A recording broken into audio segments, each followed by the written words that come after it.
police helicopter circles above, cutting through the night sky. Its beam slices over Rice Lane, searching the darkness below. Two figures sprint through the trees, one on an electric bike, the other on foot. Cold air, wet ground, flashing lights in the distance. Moments later, officers close in. Hidden beneath the branches, a black rucksack. Inside, a converted handgun, a silencer, and a canister of petrol. It's not a random discovery. It's the spark that ignites a much bigger story. Because this isn't one man on the run. It's a network, encrypted phones, safe houses, and coded graph lines moving Class A and B drugs across Liverpool. And at the centre of it all sits one digital ghost, an EncroChat handle known as Sacred Truck. For 3 years, that name stayed invisible, until detectives broke the code and a hidden empire began to fall apart. Operation Match started quietly in early 2020. Detectives from Merseyside Police were watching a familiar pattern: heavy supply, fast turnover, and a level of discipline that pointed to serious organised crime. But they couldn't yet see how high it went. Then, in 2023, the message network behind Britain's biggest gangs collapsed overnight. EncroChat, once considered unbreakable, had been cracked. Thousands of messages surfaced. Between casual slang and coded emojis lay the structure of entire drug empires. Among them, the handle Sacred Truck. The messages it sent were calm, professional, and precise. Prices, weights, delivery times. Detectives followed them back to one name: Terence Clark. Clark was no street dealer. He was a supplier, a man who moved kilos at a time and fed smaller branches throughout Liverpool. He ran his business from an encrypted device, convinced that police could never see inside. He was wrong. When he was arrested and jailed in 2023, detectives thought the operation might collapse. Instead, it adapted. Two familiar faces stepped forward to take control: Scott Howard and Anthony Nelson. Both ambitious, both confident, both determined to keep the network alive. Howard and Nelson built their empire around two busy drug lines: the Wong and Won Chin graphs. Each line had its own phone, its own customers, and its own runners. Their profits were consistent, their reach wide. To protect the lines, they relied on lieutenants, Liam Duffy and Terry Riley, trusted men who managed phones and cash. Every day the messages came in: coded orders, prices, drop locations. Every day more Class A drugs were sold across Liverpool. It was a machine that never slept. But machines leave traces. Behind the messaging was a network of safe houses, quiet flats, small rooms, disused buildings. Each one stored product, packaging, and sometimes something more dangerous. Because alongside heroin and cocaine, detectives began to uncover guns. And one weapon would soon tie the entire group together. March 2nd, 2023. Officers from Operation Match executed a warrant on Grey Road in Walton. Inside a flat, barely furnished and reeking of chemicals, they found a black rucksack wrapped in a tea towel. Inside, a Scorpion submachine gun. Loaded, silenced, ready. Forensic analysis later revealed the weapon had been used in 2 shootings the year before. The first, April 2022. Wavertree. A woman shot in the leg outside her home. The second, a week later in Stonycroft.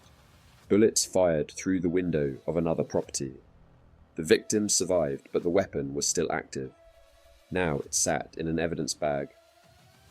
The Scorpion wasn't just proof of violence, it was proof of connection. Its DNA told another story.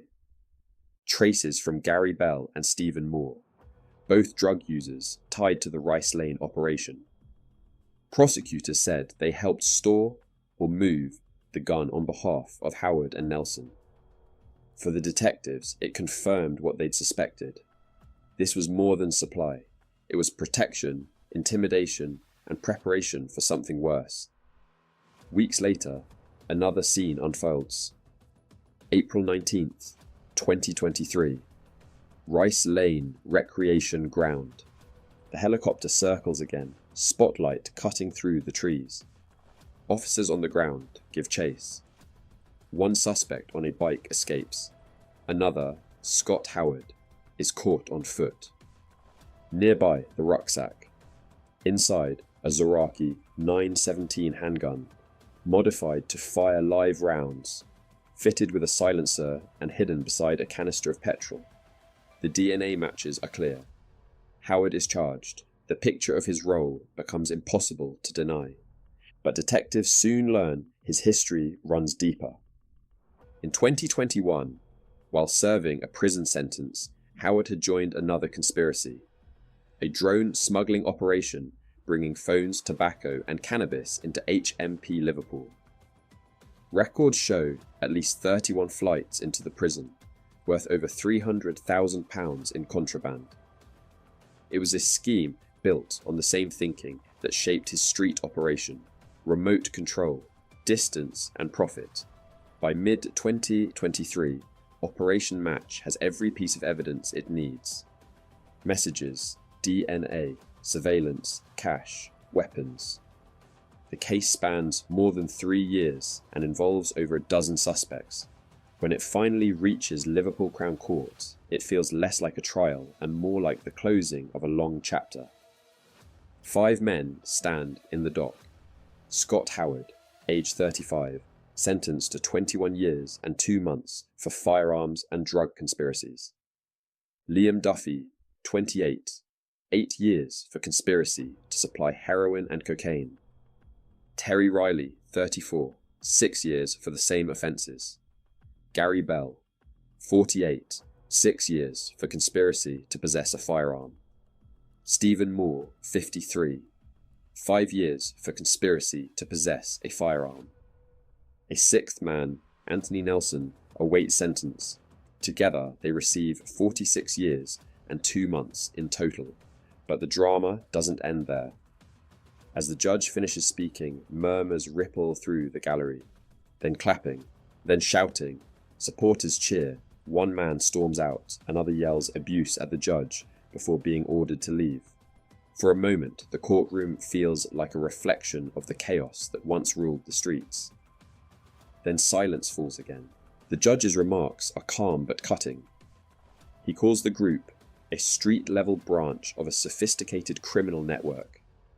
He explains how Clark's sacred truck handle supplied the branch that Howard and Nelson later led. Riley and Duffy ran the phones. Bell and Moore handled weapons. Each man played a part. Each choice carried consequences. The court hears how this Scorpion was used in 2 shootings, but that these defendants were charged not with firing it, but with keeping it ready. That distinction matters. In organised crime, the risk isn't only in pulling the trigger, it's in making sure the trigger is available. The judge turns to Howard. He reads from the letter of remorse, acknowledging family, addiction, and loss. But he's direct. You will miss a large part of your children's lives. That is the price of your decisions. The sentence stands. Howard nods once. Operation Match becomes another headline, another proof that encrypted networks don't guarantee safety. EncroChat was built on secrecy, but when the code broke, thousands of hidden conversations surfaced. Each handle represented a line, a gang, a set of crimes waiting to be connected. Sacred Truck was one of them, and through it an entire branch of Liverpool's underworld was exposed. For Merseyside police, the message is clear. No gang is beyond reach. Detective Chief Inspector Tony Roberts says, they believed they were above the law. They weren't. His team spent years piecing together fragments, phone logs, DNA, drone footage, and financial records until every name in the chain could be proven. It's methodical work, and it saves lives. Because when a submachine gun disappears from the streets, that's not just a statistic, it's a life that won't be lost in the next retaliation. When a graft line shuts down, That's a teenager who won't be drawn into delivery runs or intimidation. Each seizure, each arrest, each sentence, it all adds up to fewer families destroyed. But the story doesn't end with these convictions. Organized crime fills vacuums quickly. New names appear, new lines open, new devices replace old ones. And yet, every network inherits the same weakness. Evidence, messages stored, fingerprints left, traces of DNA that never fade. That's why operations like Match matter. They remind everyone involved that no system is flawless, no encryption truly invisible. When police say, "We will come after organized crime gangs," it isn't a warning. It's a statement of fact, because they've done it before and they'll do it again. The numbers tell the surface story. 1.9 kilos of cocaine, 4.3 kilos of heroin, 3.5 kilos of cannabis, over 100 and 1,000 pounds in cash, 2 loaded firearms, but numbers don't capture the full scale of harm. Behind every gram sold is someone trapped by addiction. Behind every gun stored is a community living in fear. And behind every encrypted message is a real person, believing they're unseen, right up until the moment the door comes off its hinges. That's the truth of Operation Match. A single encrypted phone led to dozens of arrests. A single rucksack linked drugs to firearms. A single night in a Rice Lane turned into a case that removed an entire network from the streets. Liverpool has seen many operations like this. Venetic, Medusa, Tango Raft. Each one a reminder that organized crime evolves, but so does the response. Technology cuts both ways. The same encryption that hid their business now documents it in perfect detail for prosecutors. And as detectives close their files, one idea remains. Visibility destroys control. Once a network is mapped, it can be dismantled. And when it's dismantled, it loses the fear that once kept it alive. 5 men are now behind bars. Another will follow. The weapons are seized, the phones are silent, and the name Sacred Truck is no longer hidden in the shadows. It's printed on a court record. Because in the end, every encrypted empire ends the same way. Not with a gunshot or a chase, but with a line in a judgment. Guilty. And that's how Operation Match closed one of Liverpool's most dangerous chapters, proving that even in the digital age, no secret stays secret forever.